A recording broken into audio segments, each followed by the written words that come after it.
اور دنیا میں حکومت چونکہ ماضی میں مذہبی لوگوں کی رہی ہے، ہمیشہ ماضی میں حکومتیں جو کی ہیں نا وہ مذہب نے کی ہیں. آج اس پہ ساری دنیا متفق ہے کہ آج سے 150-200 سال پہلے سپر پاور اسلام تھا، مسلمان تھے نا، خلافت عثمانیہ. میں ابھی کل ایک کتاب دیکھی جامعۃ الرشید میں، مجلۃ الاحکام. آپ حیران ہوگے یار تاریخ کیسی مسخ ہوتی ہے، کیسا مسلمانوں کا ماضی پلٹا ہے. مجلۃ الاحکام ہمارے مدارس میں پڑھی جاتی ہے، پڑھائی جاتی ہے. خلافت عثمانیہ میں جو اسلامک لا تھا نا، جو قرآن سے، حدیث سے، فقہ کی کتابوں سے اخذ کر کے ایک جزیے نہیں ہوتے، جیسے آپ جب کسی وکیل سے رابطہ کریں تو اتنی موٹی موٹی کتابیں دکھائے گا نا آپ کو، آرٹیکل فلاں کے تحت یہ حکم ہے، آرٹیکل فلاں کے تحت یہ سزا ہے، فلاں وہ اتنی لمبی لمبی آج کل جو انگلش میں کتابیں ہوتی ہیں وکیل پڑھتے ہیں، پھر جج عدالت میں وہ بتاتے ہیں کہ فلاں کتاب کے صفحہ نمبر 20 پہ 5,000 روپے پڑے ہوئے ہیں. جج وہ کتاب کھول کے دیکھتا ہے، کہتا ہے ایسے 3 ثبوت اور چاہیے مجھے.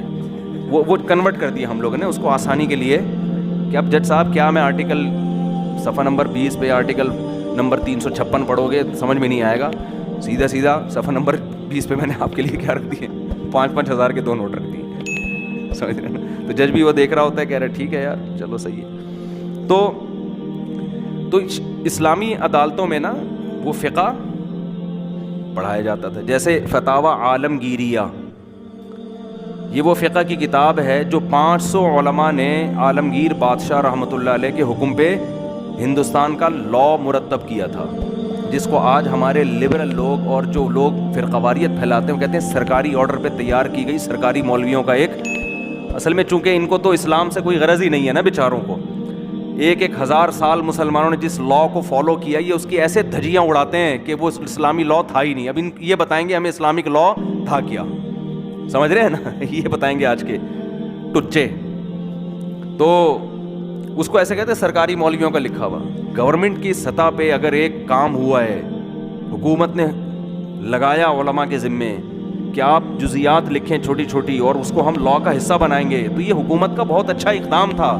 آج حکومت یہ نہیں کرتی.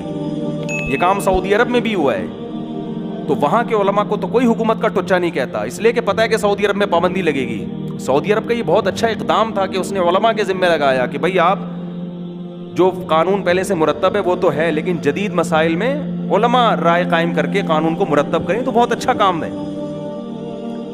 تو آپ یہ دیکھیں کہ کیا اسلامی حکومت تھی کہ چونکہ بہت بڑی دنیا میں خلافت عثمانیہ تھی اور وہ آئین کا حصہ تھا، وہ لا مجلۃ الاحکام العدلیہ، عدالتی قوانین، تو گورے بھی اس کی شرح لکھا کرتے تھے بیٹھ کے، سمجھ رہے ہیں. تو بہت سی شروحات اس کی گوروں نے لکھی ہے، انگریزوں نے لکھی ہے. وہ عربی سیکھتے تھے کیونکہ دنیا کی ضرورت تھی وہ. تو حیرانی کی بات یہ کہ گورا اس میں لکھ رہا تھا ایک شرح میں کہ یہ جو علماء یہ لفظ استعمال کرتے ہیں نا کہ یہ اقوال ہیں، ابو حنیفہ کا یہ قول ہے، امام ابو یوسف کا یہ قول ہے، فتویٰ اس قول پر ہے. یہ تو خالص علماء کی اصطلاح ہے نا، مفتہ بھی قول یہ ہے. تو گورا لکھ رہا ہے کہ اس میں مفتہ بھی قول یہ ہے، حالانکہ وہ اسلام کو نہیں مانتا. یعنی کیا اسلام کی ایک وہ گورے کیسے ہمارے ماتحت ہو کے رہا کرتے تھے کہ ہمارے قانون کی شروحات لکھا کرتے تھے. حدیث پہ ایک انگریز نے کام کیا ہے. یہ تو اب تو انٹرنیٹ پہ حدیث کا ریسرچ کرنا بہت آسان ہو گیا نا، گوگل پہ آپ حدیث کے 2-3 الفاظ لکھو پوری حدیثیں آ جاتی ہیں. جب تک یہ نہیں تھا گوروں نے حدیث کی شروحات لکھی ہیں، حدیث کی تحقیق کے لیے نا المعجم جسے کہتے ہیں. ہمارے یہاں جامعۃ الرشید میں دارالافتاء والارشاد میں گورے کی کتاب تھی. اس میں یہ تھا کہ آپ حدیث کا کوئی بھی لفظ ڈالو تو پھر آپ پوری حدیث آپ کیسے، ایک لفظ آپ کو معلوم ہے نا تو اس آپ کے لیے کیسے، وہ پوری عربی میں وہ لکھی کس نے ہے. کہتے ہیں نا ضرورت ایجاد کی ماں ہے، جس چیز کی ضرورت ہوتی ہے نا سارے اسی فیلڈ میں آگے جانے کی کوشش کرتے ہیں. تو گوروں کو پتا تھا یار جیسے چائنا کی ٹوپی ہے کہ نہیں ہے، نماز ہم پڑھ رہے ہیں ٹوپی ہم پہن رہے، بنا کون رہا ہے؟ چائنا بنا. اس کو پتا ہے یار میں مذہب کو مانوں نہ مانوں ٹوپیاں مارکیٹ میں بکیں گی بہت. تو گورے ہمارے ماتحت رہا کرتے تھے اور ہمارے حکام کی شروحات لکھ رہے ہیں، اور اس میں لکھ رہے ہیں ابو حنیفہ کا، گورا لکھ رہا ہے ابو حنیفہ کا یہ قول ہے، ابو یوسف کا یہ قول ہے، فتویٰ اس فلاں قول پر ہے، ٹھیک ہے نا، مفتہ بھی قول یہ ہے. لیکن وہ ساری چودراہٹ مسلمانوں کی خلافت عثمانیہ کے جاتے ہی ارطغرل ڈرامے تک محدود رہ گئی ہے. کم از کم طیب اردگان کا یہ خاندانی کام ہے، اور عمران خان کا بھی یہ خاندانی کام ہے کہ اس ارطغرل ڈرامے کو عمران خان نے ملک میں چلایا ہے۔ جب ہماری عمران خان سے ملاقات ہوئی تو انہوں نے وزیر اعظم نے بتایا کہ میں نے اس ڈرامے کو ملک میں پھیلانے کی کوشش کی ہے، اسی بیس پہ کوشش کی ہے کہ مسلمانوں کو اس کا اصل کلچر دکھایا جائے۔ عمران خان اچھا آدمی ہو یا نہیں ہو، یہ والا کام بہرحال اچھا کیا، کیونکہ میں کہیں کوئی تعریف کر دوں تو میرے پیچھے ایک یلغار کہ اس کو اچھا کہہ دیا تو مہنگائی اضافہ ہو گیا۔ میں کب کہہ رہا ہوں کہ سارے کام اچھے کر رہے ہیں بھائی عمران خان دوسری شادی نہیں کر رہا، بالکل بھی اچھا نہیں کر رہا یہ۔ ہاں آپ وزیر اعظم ہو، آپ کی صحت بھی ہے، آپ 4 عورتوں کو ٹھکانہ دے سکتے ہو، تو آپ کیوں ایک پر اکتفا کیا ہوا ہے آپ نے؟ بھائی سیدھی سی بات ہے، ہماری تو کھوپڑی میں یہ بات نہیں آتی۔ تو سارے کام عمران خان تھوڑی اچھا کر رہا ہے، مہنگائی میں اضافہ بھی ہو رہا ہے، سب کچھ ہو رہا ہے، لیکن یہ والا کام بہرحال کیا کیا، اچھا کیا۔ اس سے کم از کم مسلمانوں کو یہ پتہ چل گیا کہ ہم ہمیشہ سے مکھنچو نہیں رہے ہیں جیسے اب ہے نا ہم، ورنہ ہماری جو نئی جنریشن ہے نا وہ سمجھتی ہے ہم ہمیشہ سے ہی ایسے ہیں، بیکار فضول۔ ہماری نئی جنریشن یہی سمجھتی ہے ہم نے دنیا میں کبھی حکومت ہی نہیں کی ہے، ہمیشہ سے یہی ہمارے باپ تھے۔ ایسا نہیں ہے بھائی، بڑا خاندانی ہمارا ماضی تھا، بہت خاندانی ماضی تھا ہمارا، دنیا ہم سے پوچھتی تھی، دنیا ہم سے سیکھتی تھی۔ تو اور یہ زیادہ پرانے قصے نہیں ہیں، تھوڑا ہی عرصہ ہوا ہے، پورا ہندوستان تو ابھی کی بات ہے۔ ہندوستان میں تو آپ جو مغلیہ دور حکومت تھا، اور یہ عرض کر رہا تھا کہ اس سے پہلے جو خلافتیں قائم ہوئی ہیں وہ بڑی بڑی دنیا میں جو حکومتیں چلی ہیں اسلام کی چلی ہیں، سمجھ رہے ہیں نا؟ یورپ تک مسلمان داخل ہونے والے تھے، تو یہ بھی مذہبی حکومت تھی یا لبرل لوگوں کی حکومت تھی؟ بولو نا، یہ میں کچھ سمجھانا چاہ رہا ہوں اس سے۔ اتنی بڑے حصے پر حکومت کس نے کی؟ مذہب نے، اور آسمانی مذہب نے۔ اچھا، اس سے پہلے جو دنیا میں بڑی بڑی خلافتیں قائم ہوئی ہیں وہ عیسائیوں کی ہوئی ہیں، سمجھتے ہو؟ وہ کس کی ہوئی ہیں؟ عیسائیوں نے وہ چودراہٹ کی ہے دنیا میں جو عیسائیوں کے بعد مسلمانوں نے کی ہے۔ آپ دیکھیں تاریخ دان اس پر متفق ہیں، وہ جو ان کا رعب اور دبدبہ فلسطین، ان کے بہت بڑی خلافتیں عیسائیوں کی قائم ہوئی ہیں۔ تبھی آپ کو پوری دنیا میں چرچ نظر آئیں گے، قدیم صدیوں پرانے چرچ۔ اس دور میں ایسی لبرل گورنمنٹ نہیں ہوا کرتی تھی کہ حکومت پارسیوں کی ہے تو چرچ بھی بن رہے ہیں وہاں پہ، ایسا پہلے نہیں ہوا کرتا تھا۔ اگر چرچ کہیں ہے قدیم چرچ، اس کا مطلب یہاں عیسائیوں نے حکومت کی ہے، ورنہ یہ چرچ نہیں ہوتے تھے پہلے، کوئی بننے تھوڑی دیتا تھا پہلے۔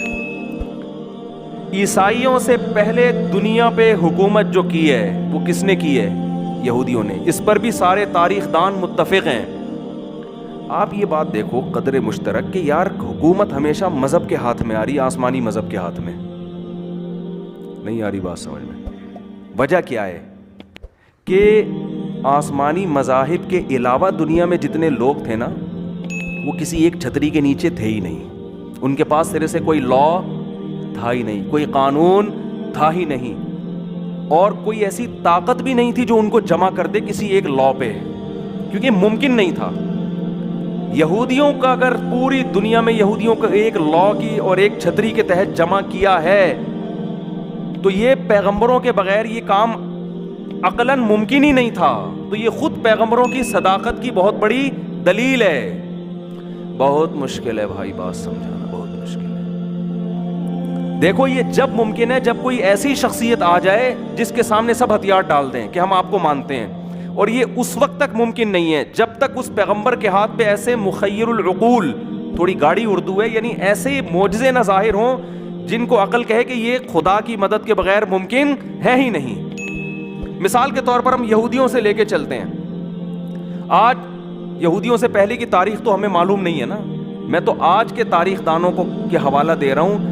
انگریز بھی متفق ہیں، یہودی بھی متفق ہیں، ہندو بھی وہ جو بھی ہسٹری پڑھے گا وہ کہے گا یار دنیا میں سب سے قدیم حکومت کس کی قائم ہوئی ہے؟ بولو، یہود کی۔ سب سے خاندانی حکومت ماضی میں جو ہمیں جس کے آثار ملتے ہیں یہود کے ملتے ہیں۔ سوال پیدا ہوتا ہے ان کو ایک لا کے تحت جمع کس نے کیا؟ ان کو مہذب بنایا کس نے؟ اس وقت تو تہذیب تھی نہیں، تہذیب آپ کو یہودیوں میں ملے گی ماضی میں، اس کے علاوہ آپ کو تہذیب نہیں ملے گی۔ بہن سے نکاح کا آپ کو ملے گا ماضی میں ان لوگوں میں، ماں سے نکاح کے تصورات میں پارسیوں میں ہوتا تھا، ماں سے نکاح، پھپھی سے نکاح، خالہ سے نکاح، یہودیوں میں نہیں تھا۔ تو یہ ساروں کو ایک چھتری کے تحت جمع کس نے کیا؟ ظاہر ہے اس کے لیے کوئی ایسی شخصیت ہونی چاہیے جس کے ہاتھ پہ ایسی چیزیں صادر ہوں کہ لوگ کہیں کہ یار یہ خدا کی مدد کے بغیر ممکن نہیں ہے. ورنہ کیوں لوگ مانیں گے کسی ایک کو؟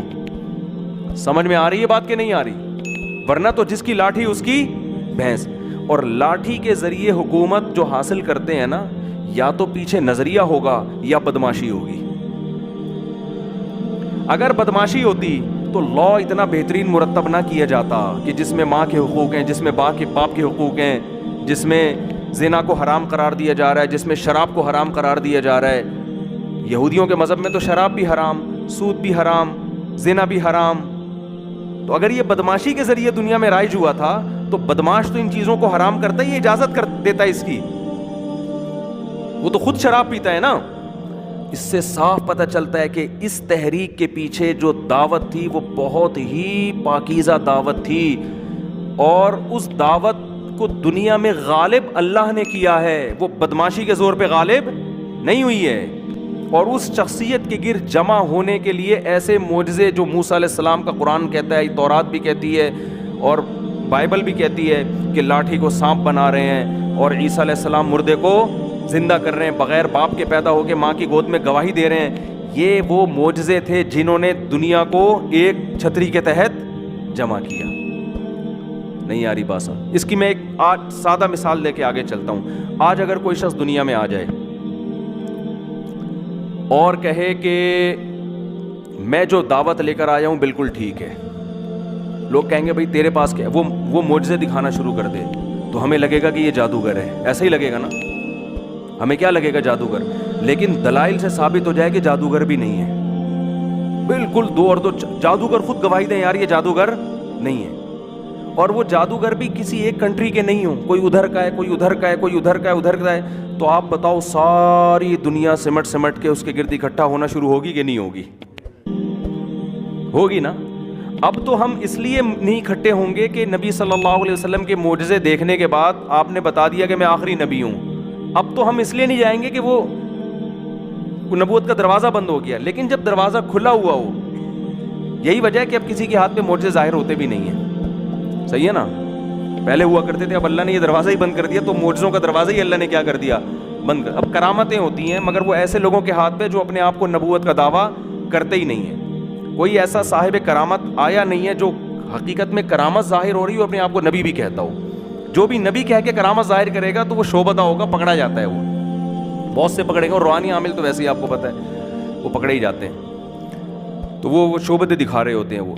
تو یہ تمام باتیں اس کی علامتیں ہیں کہ آپ, یعنی یہ بات تواتر سے ثابت ہے کہ لوگوں کی اصل جا کے ملتی ہے پیغمبروں کی طرف. تو قرآن کا جو یہ دعویٰ ہے نا کہ ہر قوم میں پیغمبر بھیجے ہیں میں نے, یہ آج لوگوں کی زندگی آپ اسٹڈی کر کے دیکھیں تو پتہ چلے گا کہ قرآن اس دعوے میں سچا ہے. یعنی تاریخ بھی یہ کہتی ہے کہ ان سب کا لنک جا کے کس سے ملتا ہے؟ مذہب سے ملتا ہے. حکومتیں بھی مذہب کی ہو رہی ہیں, اور پوری دنیا میں مذہب حکومت کر نہیں سکتا جب تک کہ پیچھے مذہب کی موٹیویشن نہ ہو. مذہبی لوگ کمزور ہو کے طاقتور پہ غالب آتے ہیں.